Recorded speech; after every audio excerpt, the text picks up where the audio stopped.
Dugang 49 ka mga kaso sa Omicron Coronavirus Disease 2019 kun COVID-19 variant ang nadugang karon na dinhi sa syudad sa Davao. Gibutyag ni Dr.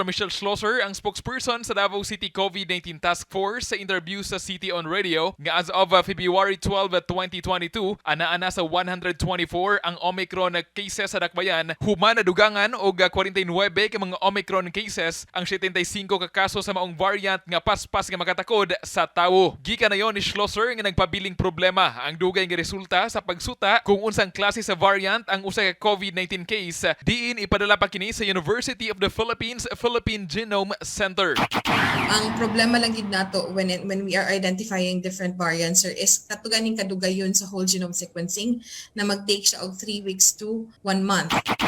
Dugang sa health official nga panahon nga mahibal-ang usa ka Omicron ang usa ka kaso, gilayong ginahimo ang retracing nga pag-obserba sa nagpositibong pasyente ug ang ilang close contacts ug ang pag-obserba gihapon sa PDITR or ang prevention, detection, isolation, treatment ug ang reintegration strategy. Kasama mo sa balita ug serbisyo publiko, Radyoman Kirby Manzon, Tatak Arumen.